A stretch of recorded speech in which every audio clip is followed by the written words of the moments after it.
Kia ora, tātou. Welcome to Tawa School Story Time for the 16th of April. I hope your day is going well and that you had a really great first day of learning at home yesterday. All right, we're going to do another Little Yellow Digger story for our younger viewers, and then we are going to start with Charlie and the Chocolate Factory.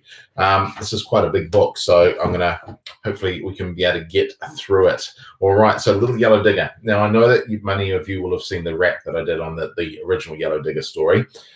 Give me a thumbs up if you think I should do a rap on this one as well. But this is a good opportunity to practice anyway. So the Little Yellow Digger at the zoo. Too many hippos, the chief keeper said, as he took off his cap and he scratched his bald head. I'm afraid that a number may soon have to go. But the keeper's assistant quite loudly said, no. Too many hippos? Oh, no, not at all. It's the pool that's the problem. It's really too small. All that we need is to get in a digger, to come and to dig, and to make the hole bigger. Can you imagine that with a bit of a rap beat behind it? The Little Yellow Digger arrived the next day, and the keepers then took all the hippos away. They were taken along to the sea lion's pool. It was rather a squish, but it kept them all cool. Then the hippo's pool was drained quite dry, and the water sank with a glug and a dry. The Little Yellow Digger was really quite small, but it started at once to break down the wall, and it worked very hard with a clatter thump thump to dig very deeply down into the mud. The digger dug deep, and the digger dug wide, till the hole grew so big that it vanished inside. Then up from below came a worrying shout. We're stuck in the mud here. Can you get us out? But the keeper said crossly, I very much doubt we can find a big digger to haul you both out. There's not enough room around the edge of the pool for a digger that's bigger to give you a pull. But a clever young girl who was standing nearby shouted, how about letting an elephant try? And the keeper replied, that's a splendid idea. Send for the elephant. We need it here. So the elephant came with a thumpity thump. It was flapping its ears and swinging its trunk.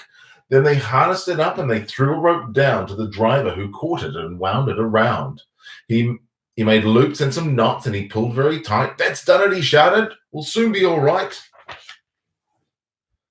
Then the elephant gave a strong tug and a pull, and slowly from out of the empty wide pool, the digger appeared, but it was very bad luck.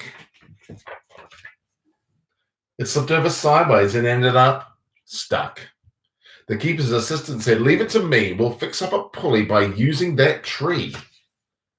He cautiously clambered along the tree bough and tossed down the rope to the keeper, who now tied it onto the elephant so it could pull the small digger upwards and out of the pool.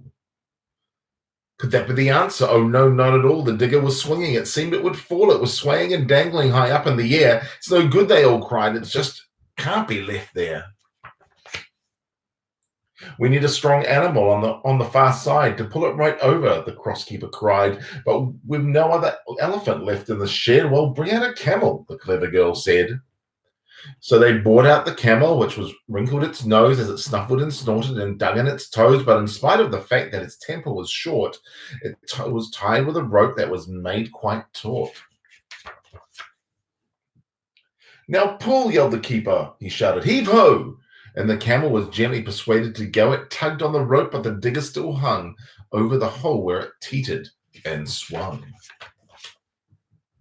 But at last it was down, and they all crowded round, and the driver climbed up onto firm concrete ground, and they filled up the pool, now much wider and bigger. And the elephant washed all the mud off the digger. Then it squirted the keeper, the cross camel too, on the day that the digger came out to the zoo. All right. Hope you enjoyed that. Right, we are going to get stuck into Charlie and the Chocolate Factory. Now, some of you may have heard this story before. You've probably seen, there have been a couple of movies made about it, but I still really like the original story here. So, chapter 1 is Here Comes Charlie. Now, these two very old people are the father and mother of Mr. Bucket. Their names are Grandpa Joe and Grandma Josephine. And these two very old people are the father and mother of Mrs. Bucket. Their names are Grandpa George and Grandma Georgina. And this is Mr. Bucket, this is Mrs. Bucket. Mr. and Mrs. Bucket have a small boy whose name is Charlie. And this is Charlie. How do you do? And how do you do? And how do you do again? He is pleased to meet you. The whole of this family, the 6 grown-ups, count them. Grandpa Joe, Grandma Josephine, Grandpa George, Grandma Georgina, Charlie, his mum, and dad. The whole of this family, the 6 grown-ups and little Charlie Bucket, lived together in a small wooden house on the edge of a great town. The house wasn't nearly large enough for so many people, and life was extremely uncomfortable for them all. There were only 2 rooms in the place altogether, and there was only one bed. The bed was given to the 4 old grandparents because they were so old and tired. They were so tired they never got in the other room upon mattresses on the floor. In the summertime, this wasn't too bad, but in the winter, freezing cold drafts blew across the floor all night long, and it was awful. There wasn't any question of them being able to buy a better house or even one more bed to sleep in. They were far too poor for that. After the tubes had been filled. But a toothpaste cap screwer is never paid very much money, and poor Mr. Bucket, however hard he worked and however fast he screwed on the caps, was never able to make enough money to buy 1/2 of the things that so large a family needed. There wasn't even enough money to buy proper food for them all.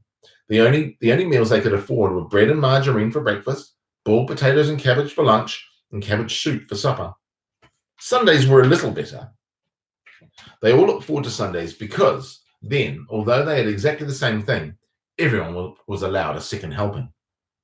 The Buckets, of course, didn't starve, but every one of them, the 2 old grandfathers, the 2 old grandmothers, Charlie's father, Charlie's mother, and especially little Charlie himself, went about from morning till night with a horrible, empty feeling in their tummies.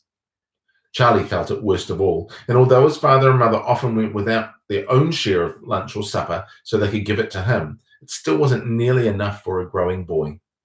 He desperately wanted something more filling and satisfying than cabbage, and in mornings Charlie would see great slabs of chocolate piled so high in the shop windows that he would stop and stare and press his nose against the glass, his mouth watering like mad. Many times a day he would see other children taking bars of creamy chocolate out of their pockets and munching them greedily, and that, of course, was pure torture. Only once a year on his birthday did Charlie Bucket ever get to taste a bit of chocolate. The whole family saved up their money for that special occasion, and when the great day arrived, Charlie was always presented with one small chocolate bar to eat all by himself. And each time he received it on those marvelous birthday mornings, he would place it carefully in a small wooden box that he owned and treasure it as though it were a piece of solid gold. And for the next few days, he would allow himself only to look at it, but never to touch it. Then at last, when he could stand it no longer, he would peel back just a tiny little bit of paper wrapping at one corner. The next day, he would take another tiny nibble, and so on, and so on. And in this way, Charlie could make his 5-cent bar of birthday chocolate last him for more than a month. But I haven't yet told you the one awful thing that tortured little Charlie, the lover of chocolate more than anything else. Than seeing slabs of chocolate in the shop windows or watching other watching other children munching bars of creamy chocolate right in front of them. It was the most terrible, torturing thing you could imagine, and it was this. In the town itself, actually within sight of the house in which Charlie lived, there was an enormous chocolate factory. Just imagine that. And it wasn't simply an ordinary enormous chocolate factory either. It was the largest and most famous in the whole world. It was Wonka's factory, owned by a man, Mr. Willy Wonka, the greatest inventor and maker of chocolates that there ever was. And what a tremendous, marvelous place it was. It had huge iron gates leading into it, and a high wall surrounding it, and smoke belching from its chimneys, and strange whizzing sounds coming from deep inside it. And outside the walls, for half a mile around in every direction, the air was scented with the heavy, rich smell of melting chocolate. Twice a day, on his walk to and from school, little Charlie Bucket had to walk right past the gates of the factory, and every time he went by, he would begin to walk very, very slowly. He would hold his nose high in the air and take long, deep sniffs of the gorgeous chocolatey smell all around him. Oh, how he loved the smell. And oh, how he wished he could go inside the factory and see what it was like. All right, we're going to stop there for now. Or shall we read a little bit more? Okay, we're going to read a little bit more. Mr. Willy Wonka's Factory. In the evenings, after he had finished his supper of watery cabbage soup, Charlie always went into the room of his 4 grandparents to listen to their stories, and then afterwards to say good night. Every one of these old people was over 90. They were shriveled as prunes and as bony as skeletons, and throughout the day, till Charlie made his appearance, they lay huddled in their one bed, 2 at either end, with nightcaps on to keep their heads warm, dozing the time away with nothing to do. But as soon as they heard the door opening and heard Charlie's voice say, "Good evening, Grandpa Joe and Grandma Josephine, and Grandpa George and Grandma Georgina," then all 4 of them suddenly sit up, and their old wrinkled faces would light up with smiles of pleasure. And the talking would begin. For they loved this little boy. He was the only bright thing in their lives, and the evening visits was something that they looked forward to all day long. Often, Charlie's mother and father would come in as well and stand by the door and listen to the stories that the old people told. And thus, for perhaps half an hour every night, the room became a happy place, and the whole family would forget that they were hungry and poor. One evening, when Charlie went in to see his grandparents, he said to them, "Is it really true that Wonka's chocolate factory is the biggest in the world?" "True!" cried all 4 of them at once. "Of course it's true, good heavens. Didn't you know that? It's about 50 times as big as any other. And Mr. Willy Wonka really is the cleverest chocolate maker in the world."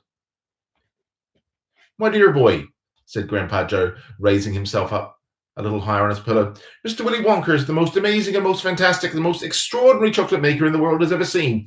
I thought everybody knew that." "I knew he was famous, Grandpa Joe, and I knew he was very clever."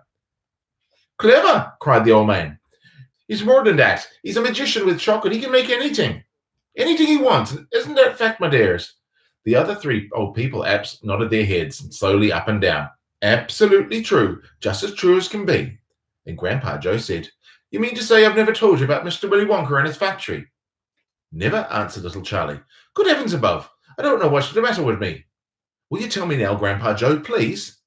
"I certainly will. Sit down on the side of the bed, my dear, and listen carefully." Grandpa Joe was the oldest of the 4 grandparents. He was 96 and a half, and that is just about as old as anyone can be. Like all extremely old people, he was delicate and weak, and throughout the day he spoke very little. But in the evenings, when Charlie, his beloved grandson, was in the room, he seemed in some marvelous way to grow quite young again.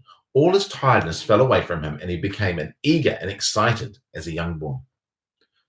"Oh, what a man he is, this Mr. Willy Wonka," cried Grandpa Joe. "Did you know that, for example, when he himself invented more than 200 new kinds of chocolate bars, each with a different center, each far sweeter and creamier than the other, delicious than anything that other chocolate factories can make?"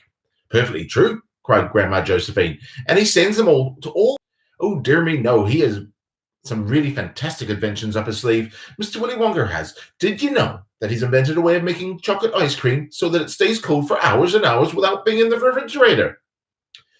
You can even leave it lying in the sun all morning on a hot day and it won't go runny." "But that's impossible," said little Charlie, staring at his grandfather. "Of course it's impossible," cried Grandpa Joe. "It's completely absurd, but Mr. Willy Wonka has done it." "Mr. Willy Wonka can make marshmallows that taste like violets, and rich caramels that change color every 10 seconds as you suck them, and little feathery sweets that melt away deliciously the moment you put them on between your lips. He can make chewing gum that never loses its taste, and sugar balloons that you can blow up to enormous sizes before you pop them with a pen and gobble them up. And by a most secret method, he can make lovely blue birds' eggs with black spots on them, and when you put one of these in your mouth, it gradually gets smaller and smaller until there is nothing left except a tiny little pink sugary bird sitting on the tip of your tongue." Grandpa Joe paused and ran the point of his tongue slowly over his lips. "It makes my mouth water just thinking about it," he said. "Mine too," said little Charlie, "but please go on." "Tell Charlie about the crazy Indian prince," said Grandma Josephine. "I'd like him to hear that." "You mean Prince Pondicherry," said Grandpa Joe, and he began chuckling with laughter. "Completely dotty," said Grandpa George. "But very rich," said Grandpa Josephine. "What did he do?" asked Charlie eagerly. Listen, said Grandpa Joe, and I'll tell you. All right, we're going to stop there.